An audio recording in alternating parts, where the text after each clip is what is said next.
on to the stampede story of Bengaluru. Now, the Karnataka CM has denied flatly that the government had anything to do with this stampede. In fact, he has shrugged all responsibility. He's passed the buck to police and KSCA, or the Karnataka State Cricket Association. He says that KSCA organized the event and he was just invited by the association to attend it. He also says that he doesn't know anything and did not go to the stadium. Permission was only given for Vidhan Sabha event. Nothing happened in front of Vidhan Sabha. So he is clearly refusing to take any responsibility for the horrendous stampede that took place while the Royal Challengers Bengaluru had organized a gathering post their IPL win. Let's listen into what the Chief Minister had to say. ಇವರು cricket ಅಸೋಸಿಯೇಷನ್ನವರು secretary ಮತ್ತು ಟ್ರೆಜರರು ಬಂದು ನನ್ನನ್ನು ಭೇಟಿ ಮಾಡಿ ನನಗೆ invite ಮಾಡಿದ್ರು. ನಾವು ಮಾಡಿರೋ ಫಂಕ್ಷನ್ ಅಲ್ಲ ಅದು, ಅವ್ರು ಮಾಡಿರೋ ಫಂಕ್ಷನ್ನು ನನಗೆ ಇನ್ವೈಟ್ ಮಾಡಿದ್ರು. ಆಮೇಲೆ ಗವರ್ನರು ಕೂಡ ಬರ್ತಾರೆ ಅಂತ ಹೇಳಿದ್ರು. ನಾನು ಹೋಗಿದ್ದೆ ಅಷ್ಟೇ. ಅದು ಬಿಟ್ಟರೆ ಬೇರೆ ಇನ್ನೇನು ನನಗೆ ಗೊತ್ತಿಲ್ಲ. ಸರ್ಕಾರದ್ದೇನಿಲ್ಲ. ಇಲ್ಲ, ಏನಂತ ಕೊನೆಯಲ್ಲಿ ಏನಂತ ಹೇಳಿದ್ದಾರೆ, ಸರ್ಕಾರ ತೀರ್ಮಾನ ತಗೊಂಡ್ರೆ ಮಾಡ್ತೀವಿ. ಅದು ನನ್ನ ಹತ್ರ ಬಂದೇ ಇಲ್ಲ. DPR ಸೆಕ್ರೆಟರಿ ಪರ್ಮಿಷನ್ ಕೊಟ್ಟಿದ್ದಾರೆ. ಅಫ್ಕೋರ್ಸ್ ನನಗೆ ಹೇಳಿದ್ರು, ನಾನು ಕೊಡಿ ಅಂತ ಹೇಳಿದೆ. ಎಲ್ಲಿ? ವಿಧಾನಸೌಧದ ಎದುರುಗಡೆ. ವಿಧಾನಸೌಧದಲ್ಲಿ ಏನಾದ್ರು ಘಟನೆ ನಡೆದಿದೆಯಾ? ಅದರಲ್ಲಿ ರಾಜ್ಯಪಾಲರು ಭೇಟಿಯಾಗಿದ್ರು, ಭಾಗವಹಿಸಿದ್ರು. ವಿಧಾನಸೌಧದಲ್ಲಿ ಏನು ಆಗಿಲ್ವಲ್ಲ? ಆಗಿದೆಯಾ? ಕ್ರೀಡಾಂಗಣದಲ್ಲಿ ಫಂಕ್ಷನ್ ಅರೇಂಜ್ ಮಾಡಿದವ್ರು ಯಾರು? ಯಾರ್ರೀ? ಪೊಲೀಸ್ನವ್ರು ಬಂದೋಬಸ್ತ್ ಮಾಡೋದು ಯಾರು? ಅದಕ್ಕೆ ಸರಿಯಾದ ರೀತಿಯಲ್ಲಿ ಮಾಡಿಲ್ಲ ಅಂತ ಸಸ್ಪೆಂಡ್ ಮಾಡಿದ್ದೀವಿ. ಯಾಕೆ suspend? The family of a Bengaluru Stampede victim broke down emotionally as they received a check of 25 lakh rupees from the authorities. The emotional scene unfolded as the police handed over the financial assistance to this grieving family.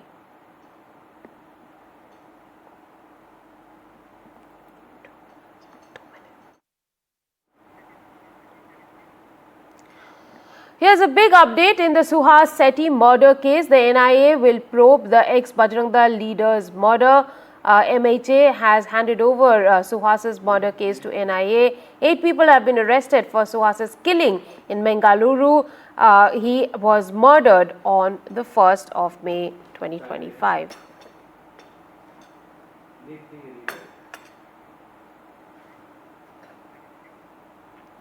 Home Minister Amit Shah's mission Tamil Nadu happened today. It was a big southern push as BJP geared up for the 2026 Tamil Nadu polls. Shah reviewed BJP's preparedness, offered prayers at the Meenakshi Amman temple. He said that the BJP can't defeat DMK, but people will.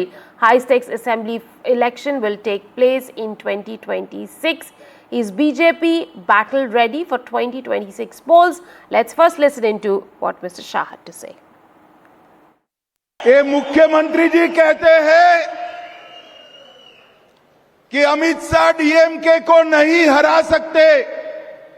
Stalin साहब, आप सही कहते हो, मैं DMK को नहीं हरा सकता, मगर तमिलनाडु की जनता डीएमके को हरा सकती है। और मित्रों, मेरी बात याद रखना, मैं देश भर के चुनाव में हिस्सा लिया है। मैं पब्लिक की नब्ज जानता हूं, जनता की नब्ज जानता हूं। तमिलनाडु की जनता इस बार डीएमके की सरकार को उखाड़ कर फेंक देगी। दक्षिण तमिलनाडु में जातीय हिंसा बढ़ाने का काम अपने राजनीतिक स्वार्थ को पूरा करने के लिए ये तमिलनाडु सरकार ने किया है। बुजुर्गों, और महिलाओं के प्रति अपराध बढ़ा है। नशा तस्कर और ड्रग के माफिया तमिलनाडु के युवाओं को बर्बाद करने पर तुले हैं। Doesn't know that the people of Tamil Nadu will never accept BJP into the state because BJP is their main enemy. They know that BJP is trying to kill the developments in Tamil Nadu. They know that the education, they want to spoil the education which is number one in the country. They want to spoil the industrialization of the country which is happening in Tamil Nadu. In every area, the Union BJP government stands against the people of Tamil Nadu. So the people will never accept BJP.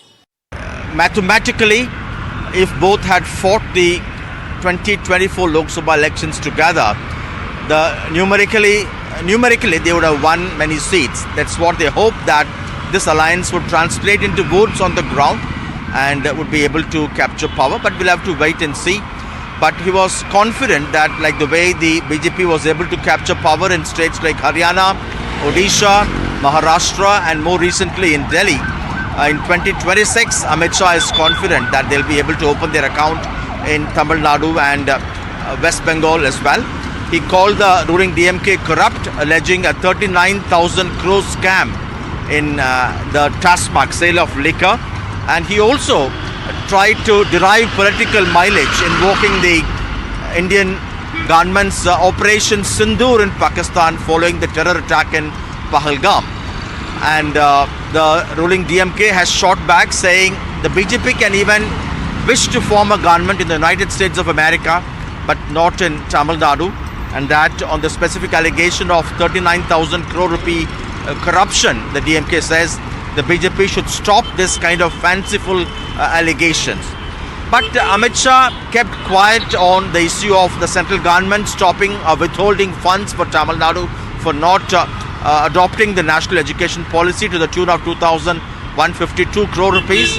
And more importantly, was silent about the delimitation issue as well, against which Tamil Nadu and southern states are worried that these states which effectively control their population could lose their present representation in the parliament. The Congress MP Manish Diwari was part of the 7-nation delegation for India's diplomatic outreach post-Operation Sindoor. Here's what he had to say in an exclusive interview to NDTV.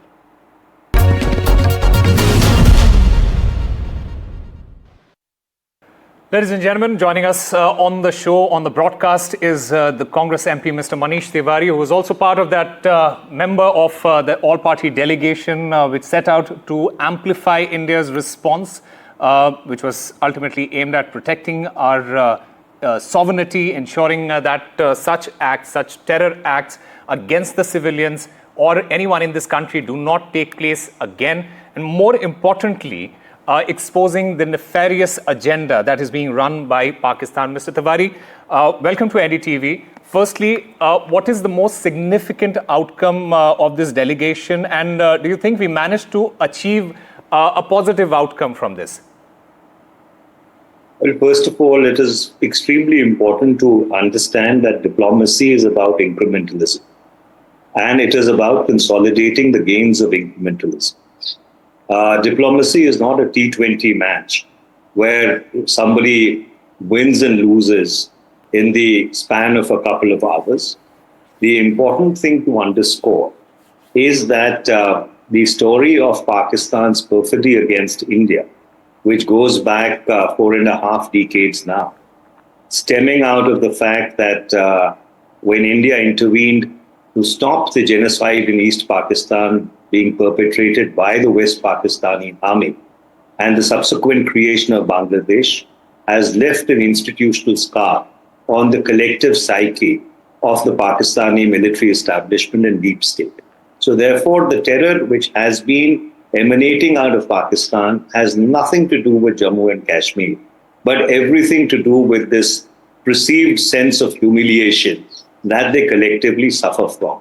So therefore, under those circumstances, I think what is important is that these facts were conveyed in a proper perspective to our interlocutors so that they can better appreciate as to how Pakistan has been using terror as a state policy. And therefore, it becomes imperative for India to respond, to protect its unity and integrity, its sovereignty, and of course, ensure that helpless, innocent citizens are not executed in cold blood, as what happened in that Baisran Valley in Pahalgam on the 22nd of April 2025. Union Minister Shrugs has confirmed that he'll contest the 2025 Bihar Assembly elections, aiming to strengthen the National Democratic Alliance across 243 seats in the state of Bihar. Instead of contesting from a specific constituency, Paswan will campaign statewide to ensure NDA's victory. He left the decision on which seat he should contest from to the people, saying, "Where should I fight from? People should decide." Paswan emphasized his commitment to addressing areas where the alliance's performance has been weak, particularly in Shabad. मैं बिहार से चुनाव लड़ूंगा।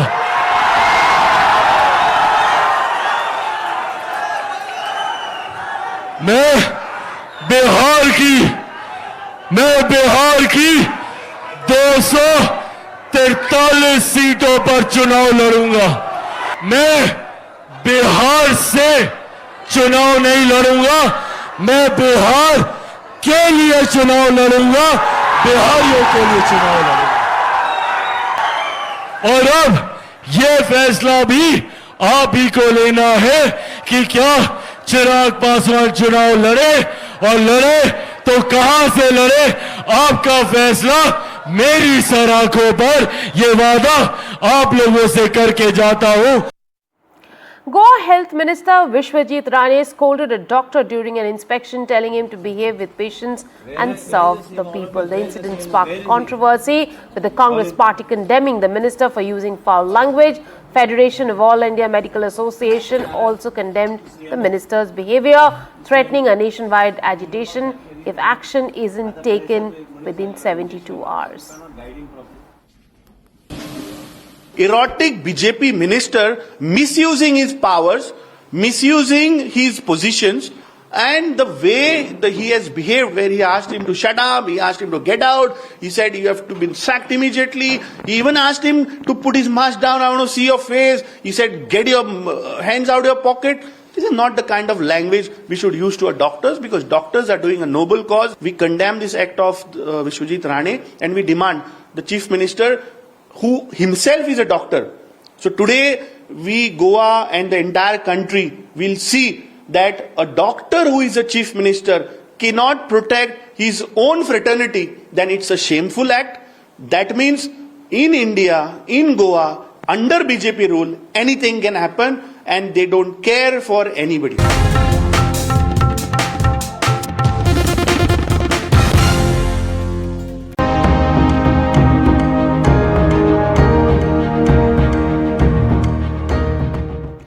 Indian astronaut Shubhanshu is set to embark on the Axiom 4 mission to the International Space Station. This marks India's return to space after 41 years. Shukla, a combat pilot with 15 years of experience, has been selected for this prestigious mission.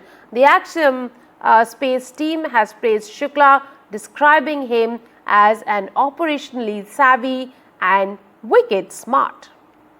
3, 2, 1, 0.